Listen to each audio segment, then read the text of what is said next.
Hey, what's up? Thanks for joining us on this video. Today, we are out here on our monthly team backpacking trip and we're swapping stories. We're testing some new prototypes, which we're gonna cover in this later on, but we're also gonna be talking about one of our team members who was crossing the border at midnight in Guatemala while they're doing some ultralight backpack, one bag travel. And so we're gonna talk about that story and talk about some new prototypes coming up. So let's just jump over and listen to the story with the team. So really quick, I am talking into this to try to get the best audio we can. It's really windy out here, so we're just trying to get the best footage that we can and share the story with you. So you guys are off in Guatemala. You are usually ultralight backpackers, but we found is a lot of ultralight backpackers are also ultralight adventure travelers, I guess you could say. And so you guys were down there doing that. So what were you guys up to? So Maddie and I, we decided that we wanted to go visit Guatemala and just have some fun. This was just a trip for fun. It wasn't work or anything related. We were backpacking, and not in the sense of like we're hiking around, camping in tents and things. Like we backpack here, you know, at Outdoor Vitals, but we were living out of our backpack, going from village to village,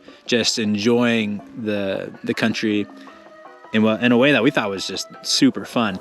And so we're having a great time, and we get to this village the first night. We stay in this little place and wake up early the next morning because we found an opportunity to go to a nearby volcano and hike up that thing. And so we walk up this huge mountain, and it's a bit of a hike, and get to the top, and our guide, we hired a guide to get us to the right place and make sure we're not getting roasted alive up there and stuff like that. But my favorite part was roasting s'mores. That's a lot of what I remember about the volcano. It was really cool. Like Maddie said, we got to roast marshmallows literally over a volcano. And the week goes on. Every night we're staying in a different village and seeing sacred lakes, going paragliding over this beautiful area surrounded by even more volcanoes, and just having a good time. We're sitting in this little shack. There's, you know, a grass roof and things like that.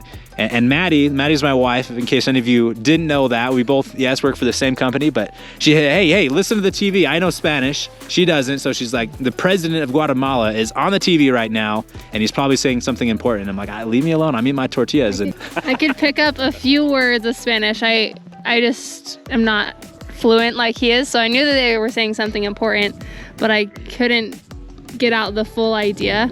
But yeah, he's just eating his tortillas. That was his favorite. Even right now, I would eat 10 more. We just had dinner, just barely, and I'm full, but I would eat 10 tortillas right now. But anyways, it turns out the country is shutting down, 100% closing. Airports, borders by land, by sea. The president had decided that because of COVID-19, they were gonna shut the country completely down, nobody in or out.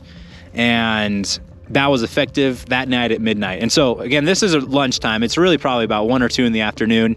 And we are in the middle of nowhere in these Mayan villages, hours away from anything, way far away from the nearest airport, at least a 4-hour drive.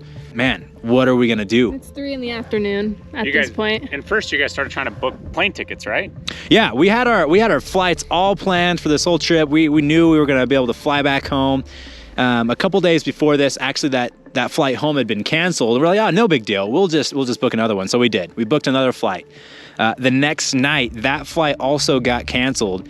And then, you know, during that day, that's kind of when we found out, okay, the borders are closing. There will be no more flights. I got the email that said our flight had been canceled, and I'm like, I wonder what the president was saying. And then it turns out that's why our flight had been canceled, because it was further on in the week. All at once, this really fun backpacking Guatemala adventure we were having kind of like blew up in our faces. And my initial thoughts are like, well, laptops are cheap here. I could work from here, I guess. It was a consideration. I think you sent me a message about it. I did text Taste and say, hey, just so you know, I might not be back in the office on the day that I told you. Can you see the stress on my face even now? We decided, okay, we're gonna make this push. If they're gonna close the land borders down also at midnight, and we've got about 6 hours, we're gonna make a push to go to the borders between Mexico and Guatemala. There's a river that runs between the two countries, and what we're gonna do is we're gonna cross that river into Mexico, and from there fly home and get home safe. So we hired a guy just to drive us in his car to the border, and that was about a 6 or 7 hour drive. I remember we were supposed to get there around like 8:30, but we didn't get there until 10:30. So it was a little bit longer than we were anticipating. This river crossing was just in the middle of nowhere. It's dark. There's just a couple people, a couple buildings around, and then there's this bridge that just goes right across the river into Mexico. So we grabbed our backpacks and headed across this river. And by the time we got across, it was probably about 11:30, and we made it through just in time into Mexico. Are there like customs Yeah. at this border river crossing? Kinda, sorta. You had to like wait in line to fill out a paper and then wait in another line to like go hand it. Of course, they're like trying to spread people out at this point because they're closing down because of COVID. And granted, this was at the beginning. We didn't really know a lot about COVID, and it wasn't really like a reality. That sounds bad, but we didn't really know a lot about COVID at the time. But there was a few different places where we had to show a card and do the passport, but it was very disorganized from what I remember because everyone's panicking because they have to get out of the country, right? We got through just in time. This is right before midnight, and we hired a taxi driver into the nearest town of Tapachula and stayed the night so we could fly out from Tapachula to Mexico City and from there to Vegas, and then made it home. We just had backpacks with us this whole trip because we were village hopping, and with more luggage, doing something like that would have been nuts. I can't imagine waiting through those lines or being able to pack everything up or anything with that short amount of notice. By the time the travel agency that we were talking to about getting us a private driver, by the time they said that the driver could be there and get us there on time, it was like 20 minutes. So we ran back to I think we were staying in a hostel that night, I don't remember. But we ran back at everything. We didn't have that much to pack. It was just super easy. Just put it in the bag and you're off. And so we had time to make the cutoff to be able to make it. So we're glad we made it back, and I made it to the office in time. Tayson didn't have to fire me. But I did have to quarantine him for 2 weeks in his own little studio. So there's a 2-week gap last year where we didn't film. Blame this guy. This is also the last time Derek's father-in-law spoke to him, so if you were wondering about that relationship. Anyways, we just wanted to bring this story up because we are actually out here testing a travel pack. Everyone in the office here does a lot of travel, not just backpacking. They seem to go hand in hand, and once you start ultralight backpacking in the outdoors, you start to get more minimalist in every other way. So one bag travel is something that a lot of us here do. This is a story about them.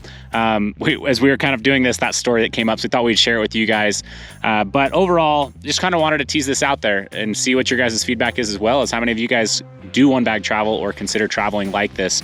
This is actually the product that we've been testing. We're not going to show you a whole lot about this because it is in early stages of development, but we're out here basically testing a travel pack for backpacking and the load carry abilities that we can build into a travel pack. We feel like there's a big gap in the market as far as most travel packs not being very comfortable when you are loading them up. And when you're loading things up with not just ultralight backpacking gear, but things like laptops or books, your bags can get really heavy. So that's what we're out here testing today, and just wanted to share this story. So thanks for joining us. If you guys are interested in learning more about the outdoors, minimalist travel, or just more about this pack as it gets built, make sure you're subscribed to the channel, and we'll see you guys on the next one.